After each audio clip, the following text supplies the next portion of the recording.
AJ, we are in the land of the unknowns and the imponderables. Essentially, the only people who know the truth of what's going on with this will be Kieran McKenna, his agent, and those closest to him. What did you make though of Kieran and how he responded to those questions yesterday? Yeah, an interesting one, this, because we've gone through this before, haven't we? A lot of times. Remember the time when it was just us working through the first one at the end of the promotion season. The McKenna saga of the great McKenna saga of 2024. Oh God, that was a fun time. The difference, of course, being that was over the summer, so we weren't able to go in before match X and say, Kieran, you've been linked to this job, you've been linked to this job. What's the situation? So it was always going to be interesting to see how he plays it. Just a quick one in terms of the odds, by the way, he is still the favourite. It's not odds on anymore. So Sky have got him at 3-1. Bet365 at 11-4, and William Hill also at 11-4. So still the most likely candidate with the bookies, but not as likely now. In terms of how he played, I mean, it was exactly how we expected it, to be fair. And I think that he did know that he had to kind of throw something into it, because when you have journalists from national newspapers, you have to give them something. So I think the one that I've seen used the most, the line I've seen used the most was Celtic are a big club, which was something that he admitted. I think it's well known that he has links, or at least an affinity rather, to Celtic as well. And probably within that makes it harder to say, like he did with the Rangers vacancy, no, it's not for me. Not something I'd look at.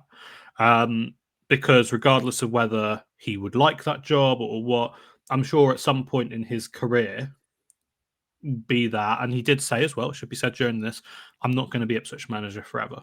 For one reason or another, I won't be here until like the end of time.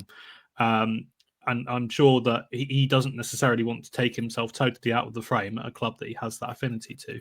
So that also then becomes harder in terms of what you will say and what you don't say, because senior Celtic figures would have probably listened to that press conference. So I think he handled it about as well as he could have done. I know that there'll be some supporters that will look at it and say, well, he hasn't ruled himself out, and that's a concern. And I think that it probably is in a way. But also there's only so much that you can go and do. And you would have given the same response if we'd asked him about Manchester United a year and a half ago, or Brighton a year and a half ago, and Chelsea a year and a half ago. So in terms of the actual press conference, it was what I expected, and I think it was probably the right thing to do.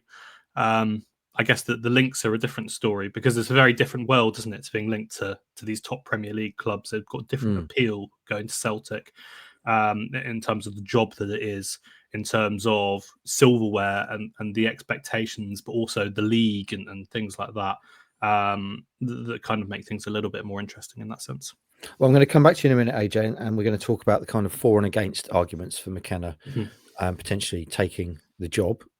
Again, I stress, friends, this is speculation. I guess to a large extent, that's what we do, as Big Ange would say, who, of course, was originally the favourite, now has drifted.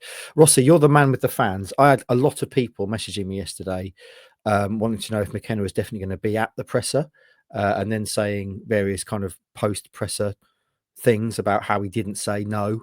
He wasn't interested, that kind of stuff. What's your take on it, and what's the kind of feeling you're getting from the fans? My quick take is, I don't know.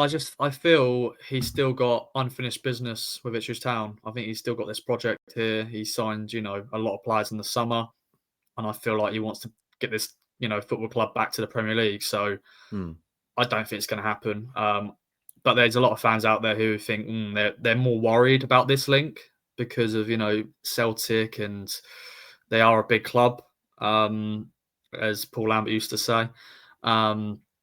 And yeah, there's potential of, managing in Europe again. I think that's what Celtic fans as well, especially want. They want to be better in Europe, and they think they'll probably look at McKenna and go, okay, they'll win us the league. Easy, they win the Scottish League, but they want to compete in Europe again.